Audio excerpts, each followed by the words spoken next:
Hello students, in this lecture we will solve problem of curvilinear motion. देखो what is given in question, a particle travels on a circular path है, path कैसा है circular, whose distance traveled is defined by s equal to 0.5 t cube, 0.5 t cube plus 3t. वो distance traveled equation से दिया है which is depends on what t. जैसा t increase होते जाएगा ना आपका डिस्टेंस ट्रेवल्ड इंक्रीज होते जाएगा.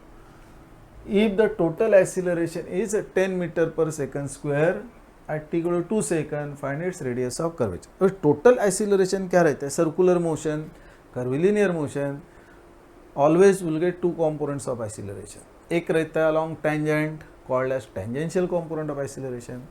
एक रहता है normal component of acceleration. Circular motion में वो किधर रहता है? Towards, ऐसा circular motion है ना ऐसा, तो टूवर्ड्स सेंटर इसको रेडियल कंपोनेंट ऑफ एक्सीलरेशन भी बोलते हैं, सेम सेंट्रीपिटल एक्सीलरेशन भी बोलते हैं, राइट. तो टोटल एक्सीलरेशन दिया है, means total acceleration is what, जो दो कंपोनेंट है ना टेंजेंशियल नॉर्मल, तो क्या हो जाएगा resultant acceleration means total acceleration root of 80 square plus n square, means ये जो दिया है ए, ये आपका root of 80 square plus a n square है, जिसका मैग्नीट्यूड दिया है 10 मीटर पर सेकेंड स्क्वायर. ये पहला इंफॉर्मेशन है, करेक्ट. अभी ये दिया है आपको, क्या पूछा है? Radius of curvature. Radius of curvature किधर से आता है? तो आपका जो एन रहता है ना, ये वी स्क्वायर अपॉन रो रहता है. आपको रो निकालना है. देखो क्या निकालना है, उधर से स्टार्ट करके रो निकालना है. मीन्स आपको एन पता चाहिए, आपको वी पता चाहिए. मीन्स एन एंड वी मिल गए तो अपना काम हो गया. एन किधर से मिलेगा? तो ये इक्वेशन में ये पता है, एन अगर निकालना है तो आपको 80 निकालना है. समझ में आ रहा है कि नहीं? टेंजेंशियल कंपोनेंट ऑफ एक्सीलरेशन निकालना है और इसके लिए स्पीड भी लगेगा. Means speed and tangential acceleration वो इक्वेशन से आराम से मिलेगा ना. देखो कैसा करने का. Yes is what? 0.5 t cube plus 3t, right. इसको डिफ्रेंशिएट किया तो क्या मिलता है? ds by dt is what? Velocity, speed, right. देखो 0.5 इंटू 3t स्क्वायर प्लस 3 ना, मीन्स v क्या हो गया? ये 1.5 हो जाएगा. 0.5 इंटू 3 कितना होता है? 1.5 टी स्क्वायर प्लस 3.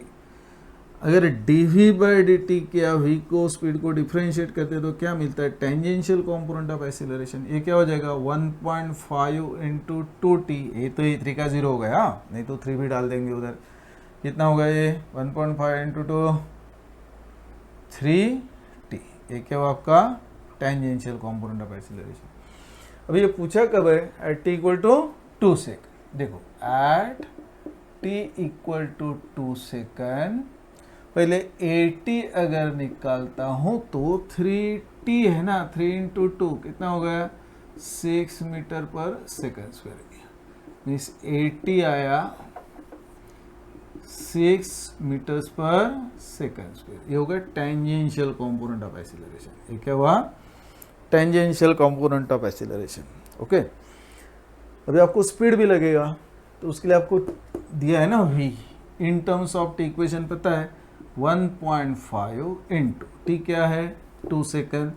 2 का स्क्वायर हुआ प्लस क्या है? 3 है. 2 का स्क्वायर कितना होता है? 4. 4 इंटू हाफ 1.5 6 हो गए. 6 प्लस 3 9 हो जाएगा ना. चेक करो करेक्ट है ना. ये v हुआ स्पीड हुआ, राइट. स्पीड 9 आता है ना. अभी आपके पास में 8 है, आपके पास में v है. ये जो फर्स्ट इक्वेशन है, इसका अगर मैं देखो a का स्क्वायर किया तो 80 square plus an square, same equation है. इसको मैंने स्क्वायर किया तो a square is what? Root निकल जाएगा ना. 80 square plus an square. a कितना है?